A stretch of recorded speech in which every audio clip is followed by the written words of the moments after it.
apa maksudnya.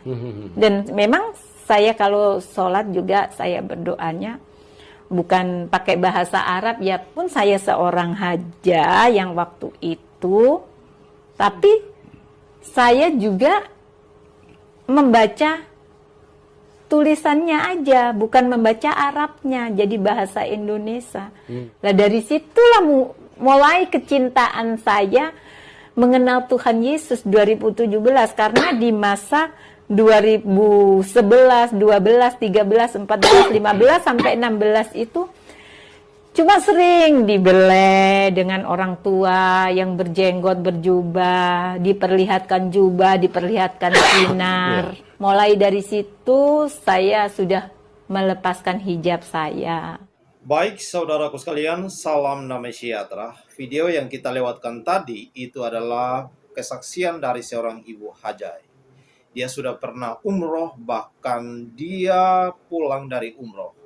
Apa yang terjadi teman-teman? Biasa jarang sekali ya, kalau orang sudah kuat dengan imannya, agamanya, jarang sekali orang itu murtad atau berpindah keyakinan. Namun kali ini kita melihat, ini adalah seorang ibu hajai yang kemudian ia mengganti nama, ia kemudian menemukan suatu ajaran yang sangat berbeda dari ajaran-ajaran sebelumnya. Ia percaya bahwa Yesus yang disembah oleh orang Kristen itu adalah juru selamat bagi semua umat manusia. Jadi ia semakin penasaran siapakah Isa Al-Masih. Namun orang Kristen percaya bahwa Isa Al-Masih atau Yesus Kristus itu adalah seorang juru selamat yang akan menyelamatkan semua umat manusia. Nah, oleh karena itu saya tidak panjang lebar, langsung aja kita simak videonya. Alasan mengapa Ibu Hajai ini berpindah keyakinan, langsung aja kita tonton videonya. Saya sejak berubahnya tanggal 1 Februari 2018. Saya berubah nama itu. Yang dulu nama memang asli dari lahir adalah Trisnawati. Begitu 2010 nama saya dirubah waktu di Mekah itu dengan kiai saya Haja Trias Habibah. Haja Trias Habibah. Iya. Oke. Jadi biasa dipanggil Habibah. Oke, luar biasa.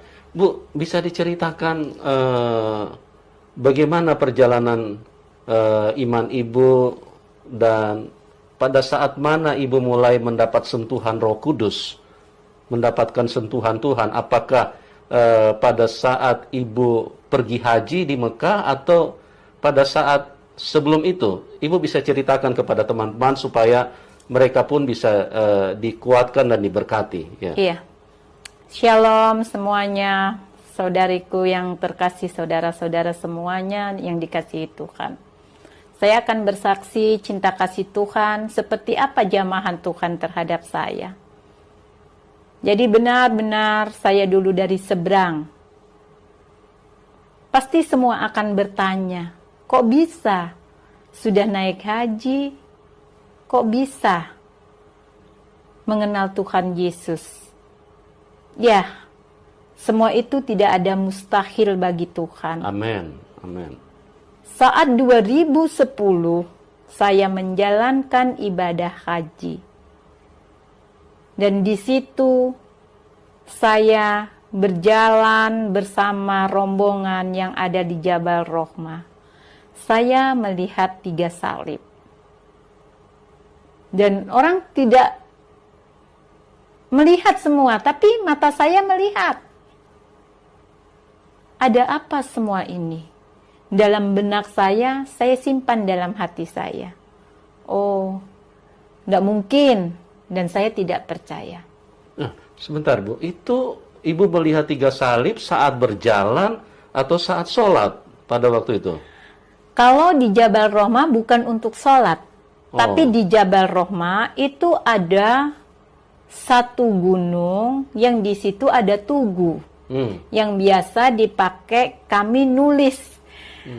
Anak kita, saudara kita di batu atau di tugu itu dengan tujuan supaya mereka juga bisa datang di situ. Dan kita berdoa di situ agar keluarga kita diberkahi Tuhan, agar rumah tangga kita. Jadi seperti itu, cuma untuk berdoa. Jadi itu bukan untuk tempat sholat, tapi tempat untuk ziarah aja ya, untuk berziarah. Jadi di mana saya belum sampai naik ke gunung tersebut ya, di Jabal itu kan suatu bukit ya. Jadi belum sampai naik itu, yang masih di tempatnya onta-onta itu saya melihat. Saat itu kan belum saatnya kita harus ke Mina, saat itu kita belum ke Arafah, ke Mina, terus Balang Jumroh itu belum. Jadi kita diantarlah, kita di Jabal Nur, Jabal Rohmah. Jadi di situ sampai kita ditempatkan di Gunung Magnet juga itu. Jadi di situ saya melihat, tapi kan saya sendiri yang melihat, yang lain kan tidak melihat.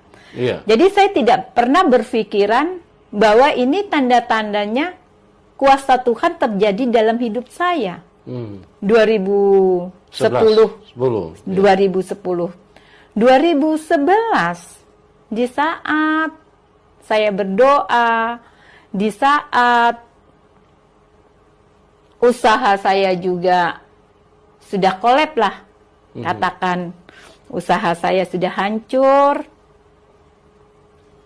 Bukan satu kebetulan juga, di situ saya selalu berdoa. Di dalam doa saya, Tuhan, usaha saya seperti ini, kerjaan saya seperti ini, kenapa semua terjadi seperti ini? Dan di saat itu juga saya masih punya usaha warkop yang ada di belakang STM. Saya belum memperkenalkan diri saya dari mana? Saya dari Jawa, asli dari Jawa saya. Jadi saya terbuka, saya dari Jawa Timur, saya orang Sidoarjo, dan di situ saya punya warkop, di belakangnya STM Antartika. Saat ini sudah saya jual rumah saya juga, karena usaha saya sudah kolab. Dan di situ juga waktu 2011, saya dititipin anak-anak TKW. Ternyata anak-anak TKW itu tidak ada surat yang resmi. Mereka akan dijual di Malaysia. Dari 32 anak mereka yang akan dijual, suatu hari, masih ada beberapa hari di tempat saya, mungkin kurang lebih 1 minggu. Ada yang 10 hari karena bertahap yang datang. 12, 9, sampai 32 anak. Di situ mereka ditangkap oleh Polda Jawa Timur. Dan dikira saya adalah penadah. Tapi saya tidak tahu, karena saya berkenalan dengan seseorang yang memang menitipkan di tempat saya. Karena tempat saya adalah rumah kosong yang cuma dipakai warkop. Jadi saya berpikir anak ini belum berangkat, bolehlah. Yang akhirnya saya menjadi saksi. Dan puji Tuhan, dari Polda Jawa Timur, baik-baik semua, mereka dihantarkan pulang lagi ke suatu daerahnya, yaitu daerah NTT. Dan ada sebagian yang mau minta ikut saya. Di situ saya berdoa, Tuhan, ini anak semuanya masih kecil-kecil. Dia tidak bisa dengan lancar membaca, dengan bekerja yang baik. Saya hanya bisa berdoa. Dengan doa saya, Tuhan, saya kepingin jadi berkat buat mereka, gimana caranya? Ternyata di dalam doa saya, di setiap saya berdoa, saya diperlihatkan dengan sinar kembali. Dengan jubah kebesaran yang saat ini dipakai Tuhan Yesus yang ada di foto-foto. Dan saya tidak mengerti apa arti semua itu. Ibu waktu lihat sinar, ada jubah, Ibu tahu nggak itu bahwa itu adalah Tuhan Yesus? Tidak sama sekali. Karena memang ibu dari latar belakang yang istilahnya Iya, sangat ini ya, sangat sangat bertolak belakang dengan iman Kristen ya. iya. Jadi setelah saya pulang dari haji 2010, 2011 itu saya di situ dan terus itu sering terjadi di dalam saya doa dan setelah sholat itu tahajud itu juga di saat saya buka jendela itu tiba-tiba melihat jubah dan sinar, dan di saat saya bersedih, di saat saya pokoknya namanya juga sudah perusahaan juga kerjaan sudah tidak ini ya. Jadi yang tadinya juga kemana-mana bisa, akhirnya ada yang seperti membelai rambut saya. Iya. Jangan bersedih anakku, dan itu suara memang benar-benar saya dengar. Jadi suara itu dengar audible ya Bu ya? Iya. Jadi saya toleh juga, cuma saya melihat jubah lagi dan orang yang punya ini apa jenggot itu. Iya. Jadi teman-teman, Tuhan Yesus itu luar biasa. Ya, di dalam Matius 11 ayat 28, marilah kamu yang letih lesu dan berbeban berat. Itu firman Tuhan. Kalau Tuhan Yesus itu bukan Tuhan, Dia akan berkata begini, marilah kamu orang-orang Kristen, karena aku akan memberikan kelegaan kepadamu. Tapi Tuhan Yesus itu bukan Tuhan satu kelompok. Dia adalah Tuhan semua manusia. Makanya perhatikan kata-katanya, marilah kamu yang letih, lesu, dan berbeban berat. Jadi ini tidak ada pengecualian. Semua yang letih, lesu, berbeban berat, yang orang tidak mau tolong, orang tidak perhatikan, orang tidak peduli, itu Tuhan suruh datang. Kenapa? Karena Dia kasih. Amin. Bukankah dikatakan bahwa Tuhan itu adalah pengasih dan penyayang? Dan ini Dia. Marilah kamu yang letih, lesu, dan berbeban berat, karena aku akan memberikan kelegaan. Dan ini terjadi sama Ibu Hajah Habibah.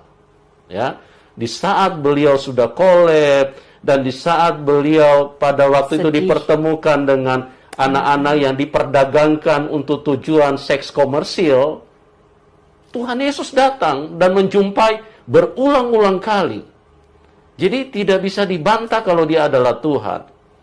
Nah, Ibu Nana adalah saksi hidup. Ya, sebelum kita ke sana saya akan gali dulu supaya kita bisa benar-benar merasakan betapa besarnya cinta Tuhan kepada manusia, ya. Bu, waktu Ibu melihat salib ya, itu perasaan Ibu seperti apa waktu itu? Waktu di Jabal Roma di Mekah itu? Biasa saja, karena saya berpikir aneh gitu aja. Jadi saya tidak ada pikiran, masa sih? Tapi setelah saya sadar, saya mengenal Tuhan Yesus, itu baru saya menyadari dan saya berpikir, oh iya ya, waktu itu Tuhan sudah mempertaruhkan hidupnya untuk menyelamatkan manusia yang berdosa. Dan berarti saya ini bukan orang yang benar.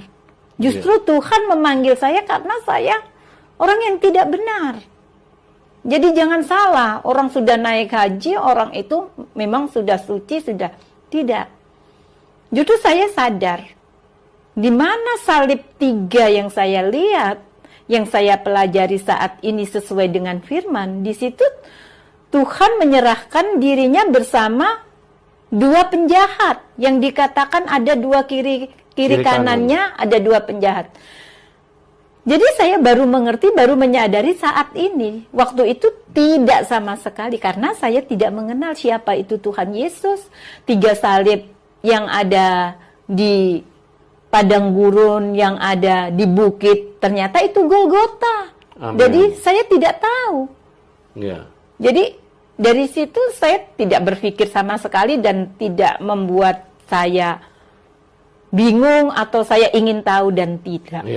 Nah, Ibu ceritakan nggak sama teman-teman, aku lihat salib loh. Ceritakan nggak pada waktu itu? Ada salah satu orang yang saya ceritain, itu termasuk mantan saya, Mhm. yang saya bilang, ngawur aja dibilang gitu. Jadi ya sudah, Mantan suami? Iya. Oke. jadi ngawur aja bilang gitu. Jadi mantan suami bilang ngawur aja? Iya. Iya.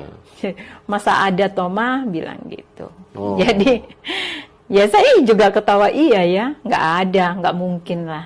Ternyata memang tidak ada yang mustahil bagi Tuhan. Amen. Dimanapun Tuhan menunjukkan wajahnya. Dan di situ memang benar-benar ada. Haleluya. Jadi teman-teman, yang pertama, Tuhan Yesus itu sangat baik. Marilah kamu yang letih lesu dan berbeban berat. Tidak ada yang bisa membantah kalau ini adalah Tuhan. Hanya orang yang dikuasai kegelapan, yang menyangkal bahwa Tuhan Yesus itu adalah Tuhan. Dan Tuhan Yesus itu adalah dia pribadi yang sangat baik. Ya, kalau kita manusia, kalau lihat orang yang lagi letih, lesu, berbeban berat, kita juga menghindar. Coba, kalau Anda nggak percaya, coba perhatikan pada saat Anda ditelepon orang yang lagi dalam kesusahan, Anda tidak mungkin mau angkat telepon. Kalau hatimu tidak dijamah Tuhan, Anda tidak mau angkat telepon. Iya. Ini cuma beban ini, cuma bikin susah orang ini. Kecuali Anda dijamah Tuhan, baru Anda punya kasihan orang ini. Itu. Jadi tidak bisa dibantah kalau Tuhan Yesus itu adalah Tuhan. Luar biasa kan? Yang kedua, ya, Tuhan Yesus punya firman itu terbukti teman-teman. Bukan hanya ditulis di dalam Alkitab. Dikatakan dia maha kuasa. Ya.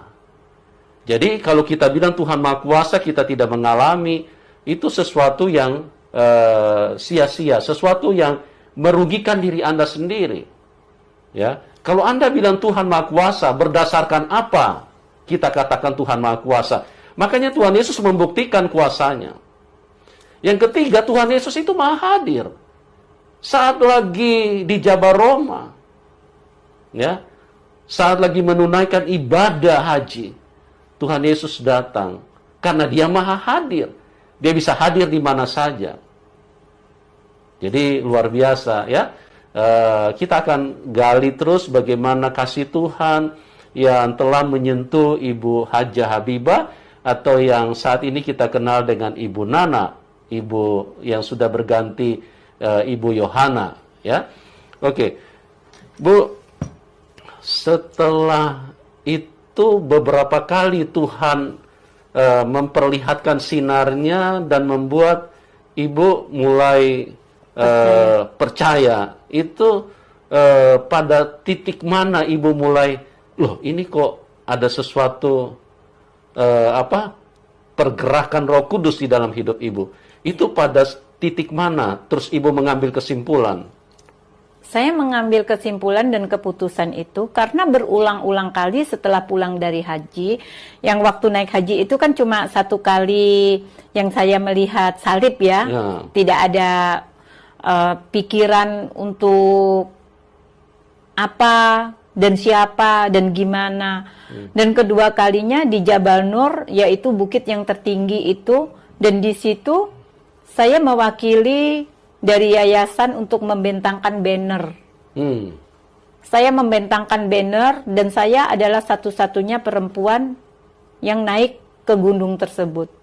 Tapi saya itu seperti ada yang ngangkat, yaitu jubah itu. Jadi lagi-lagi yang diperlihatkan itu jubah dan sinar. Tapi yang pertama awalnya itu memang salib.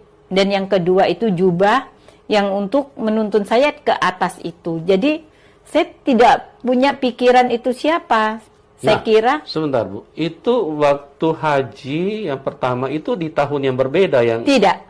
Hah? Di tahun yang sama? Saya haji cuma satu kali saja. Oh, terus? Jadi saya naik haji satu kali saja. Lain ya, kalau umroh itu kan cuma tidak ada, kita tidak ke Arafah, ke Padang Arafah, kita tidak ke Mina, dan kita tidak balang jumroh kalau umroh ya. Tapi kalau haji itu semua lengkap. Oh, haji semua lengkap. Iya. Kalau umroh berbeda. Beda. Nah, kalau waktu Ibu menancapkan banner itu pada saat umroh atau haji? Haji. Ya satu kali ini haji itu. Jadi Tidak ada, jadi banner itu bukan saya tancapkan, tapi saya bentangkan. Oh, bentangkan. Iya, karena saya bentangkan ada 7 orang yang memang harus membentangkan itu, salah satunya adalah perempuan saya sendiri. Oke. Nah, boleh tahu Ibu pergi umroh berapa kali, Bu? Bapak jangan sebut itu. Oh, nggak apa-apa. Nggak usah sebut apa dari mana, cuman berapa kali Ibu pergi umroh? 1 kali. Oh, gitu Iya. ya. Ya, jadi Ibu Nana ini memang seorang yang spesial ya buat kita. Kenapa spesial? Karena beliau punya latar belakang ini bukan orang sembarangan ya. Beliau juga aktif di dalam dunia sosial ya, dalam organisasi-organisasi yang kelas besar punya ya. Kalau kita sebutkan tidak perlulah disebutkan. Beliau ini orang yang cukup terpandang ya, latar belakangnya cukup ini. Dan beliau juga seorang pengusaha ya. Tadi sudah diceritakan bagaimana usahanya juga mengalami istilahnya collab, dan disitulah Tuhan Yesus datang ya. Kalau Tuhan Yesus itu hanya Tuhan satu golongan, maka Tuhan Yesus tidak akan melirik Ibu Nana atau Ibu Haja Habibah ini. Kan dia tidak percaya kepada Tuhan Yesus, ngapain juga ditolong. Ya. Dia kan orang tidak percaya kepada Tuhan. Ngapain juga ditolong orang begini. Tapi Tuhan Yesus itu terbukti bahwa dia mengasihi semua manusia. Siapapun kita, apapun latar belakang kita. Dan luar biasa, Ibu Nana akan menceritakan bagaimana kuasa Tuhan, kasih Tuhan yang telah mengubahkan hidupnya. Nah, Bu Nana, jadi pada saat Ibu membentangkan banner itu, Ibu melihat apa? Bukan melihat. Apa? Jadi waktu naik ke atas itu, seperti ada orang yang mengangkat cepat-cepat untuk saya jalan ke atas Gua Hirok itu. Oh. Jadi di situ ada Gua Hirok, persembunyiannya Nabi Muhammad, dan di situ saya sampai ke atas, sampai bisa lihat jam-jam tower, jadi lihat Ka'bah, jadi lihat semuanya. Itu saya baru berpikir saat ini. Seperti ada di dalam firman yang Tuhan waktu itu diperlihatkan sama iblis untuk melihat dunia itu. Jadi itu saya sampai gini, aduh Tuhan itu luar biasa ya. Jadi saya itu baru sadar setelah 2017 itu benar-benar saya dijamah Tuhan hati saya, dan saya memutuskan untuk saya ikut Tuhan. Jadi selama itu tidak ada, karena yang saya baca bukan firman Tuhan. Jadi saya tidak mengerti apa isi firman Tuhan yang sesungguhnya itu. Saya tidak mengerti sama sekali. Apa yang diperlihatkan dari mulai salib, dari mulai jubah, dari mulai sinar itu. Jadi saya sama sekali tidak berpikir bahwa itu adalah Tuhan yang mau selamatkan jiwa saya. Haleluya, luar Terus, biasa. Tadi Bapak kan bertanya, kok bisa Ibu memutuskan begitu saja ikut Tuhan Yesus? Iya. Karena di saat memang saya terpuruk, benar-benar terpuruk, ya saya mendapatkan firman firman di dalam Yohanes pasal 14 ayat 6. Oh. Akulah jalan kebenaran yang hidup, barang siapa mau ke rumah Bapa harus melalui aku. Itu benar-benar seperti mimpi, dan itu sampai saya hafal. Apa maksudnya? Dan memang saya kalau sholat juga saya berdoanya bukan pakai bahasa Arab, ya bahasa apapun Tuhan mengerti.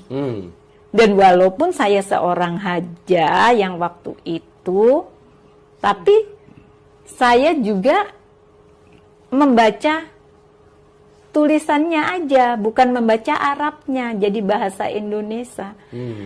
Jadi mungkin saya Tuhan, saya minta tolong untuk saya bisa benar-benar mencari Tuhan dan Tuhan menunjukkan, cuma saya tidak peka. Dan kepekaan saya setelah saya mendapatkan firman tersebut, saya bertanya dengan teman saya. Bapak Pendeta Nome itu, saya bertanya, Bapak, saya menemukan ini. Coba Umi download dulu di HP-nya, Umi lihat. Lah dari situlah mulai kecintaan saya mengenal Tuhan Yesus 2017, karena di masa 2011, 12, 13, 14, 15 sampai 16 itu cuma sering dibelai dengan orang tua yang berjenggot, berjubah, diperlihatkan jubah, diperlihatkan sinar. Jadi saya berpikir saat memang benar-benar Tuhan jamah hati saya, di situ saya tanya sama Bapak Pendeta, ya sudah, mulai dari situ saya sudah melepaskan hijab saya. Saya tidak sholat lagi, dan sampai Bapak Pendeta bilang, Umi kenapa hijabnya dilepas? Saya bilang, orang Jawa maklum, sumuk karena panas kan, di Jawa juga tempat kami panas. Jadi di saat kami jalan, karena kami bekerja sama dengan Bapak Pendeta itu, Bapak Pendeta tidak pernah menginjilin saya dan tidak pernah untuk membuat saya menjadi orang Kristen. Tapi memang dari dasarnya 2010 saya naik haji, itu sudah Tuhan jamah saya pelan-pelan, dan 2000, dan Bapak Pendeta itu 2013 adalah teman saya juga. Tapi 2017 ketemu lagi. Di saat itu saya sudah sendiri juga gitu. Tapi Bapak Pendeta tidak pernah, bahkan kalau saya tidak sholat, Bapak Pendeta selalu mengingatkan saya. Waktunya sholat, sudah duhur, sudah asar. Dan saya selalu bilang, oh lagi wayai. Orang Jawa bilang wayai itu adalah lagi mens. Kalau orang saya dulu lagi mens tidak boleh sholat karena najis.